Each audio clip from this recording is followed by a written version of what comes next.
NGAD, man. I think we also talked about NGAD the last time we were talking about the B-21. So it'd be good to get an update there, because I think there have been a few changes, at least what I'm seeing, people jumping out, not doing it anymore, to what it might look like next, et cetera, et cetera, et cetera. Yeah, well, Northrop left. They came out and said, no, we're not going to bid on that.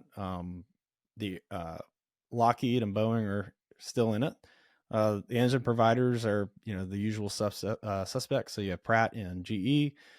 It looks like the prototypes are flying still. That's going on out there, and then the official RFP is out, which is the actual like who is going to win this project. What's the interesting part about NGAD is it's changed so many times, which is mostly transparent to people who don't track this stuff. But political pressure has actually like morphed the program a few times in the past like 5, 6, 7 years. So it started out. It started out as like, your Raptor replacement. So what's your next generation air superiority thing?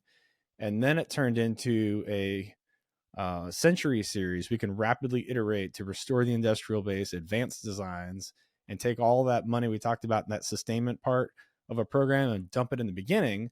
And we'll just dump money to basically rebuild the defense industry and advance the technology very, very quickly using money.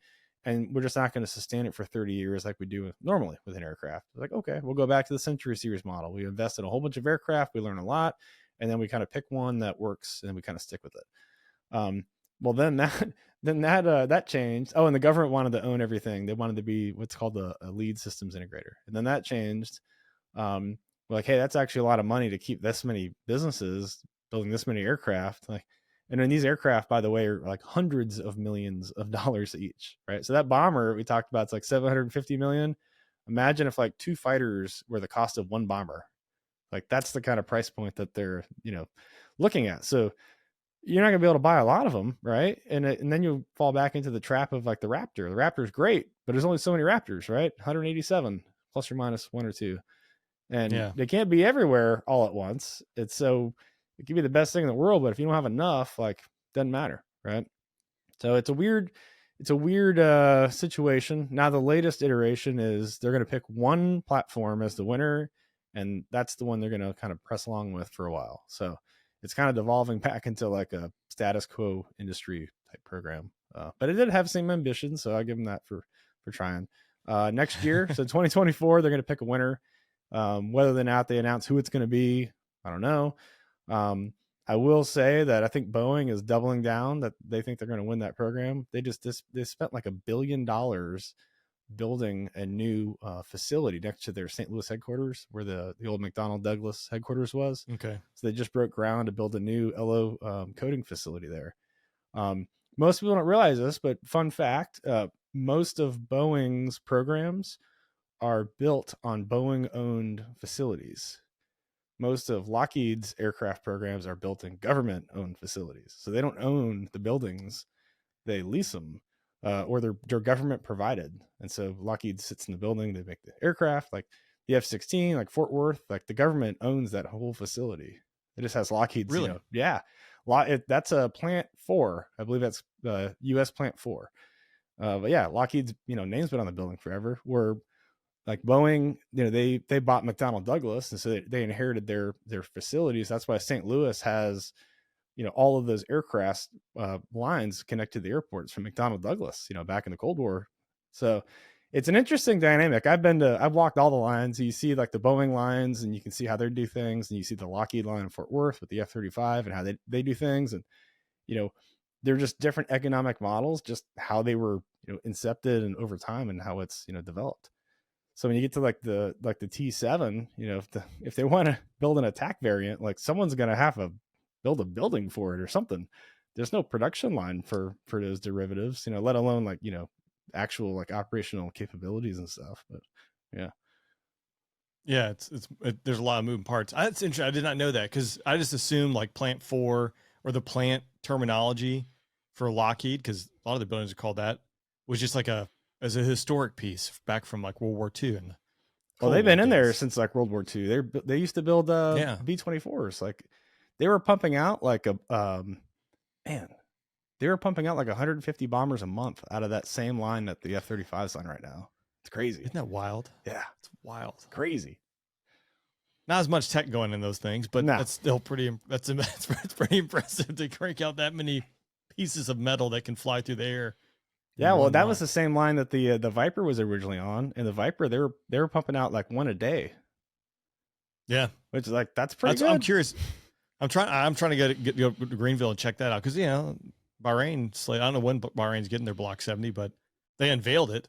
Yeah, I don't know where it is in the.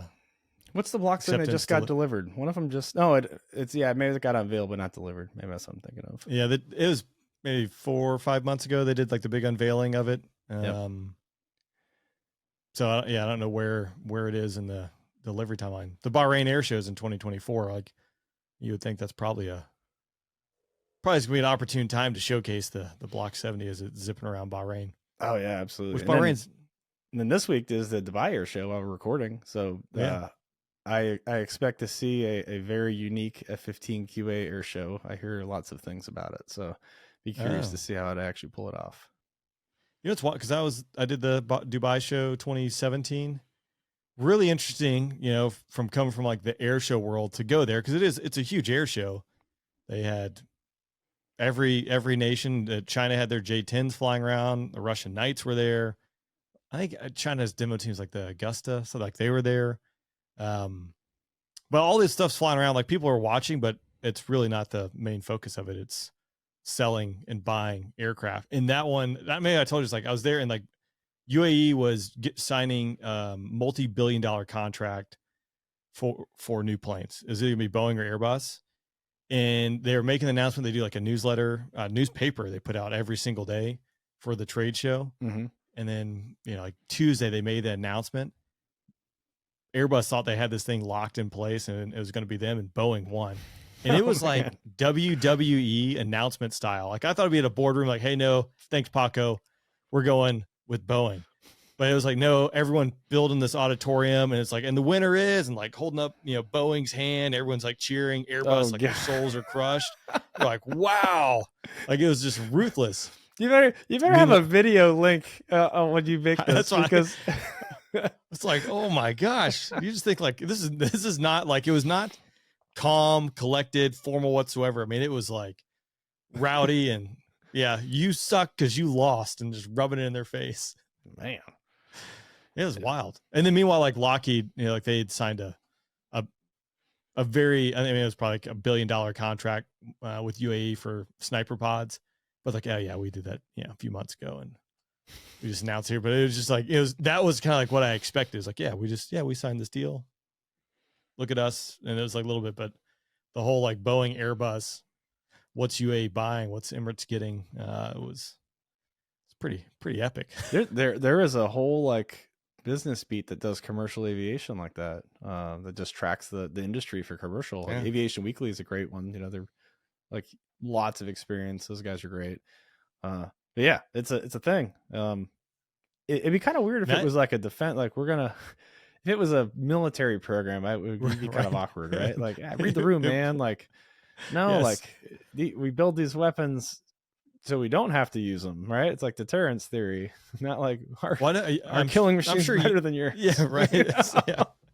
We got more SA-17s for sale. It was cool and interesting to see. So I'm sure you've been to it, but the Chinese, the Russians, all their companies have booths set up. Like the Bahrain, the next year I had some Russians hand us like USB drives that were. Oh, I heard that story just this morning or yesterday. Yeah, designed as or thumb drives as a satellite. You're like, well, I'm definitely not putting this in my computer. I'll just turn this over. But they're trying to use our trick against us, right? Like we invented that trick. Yeah, not so fast, old Trojan horse.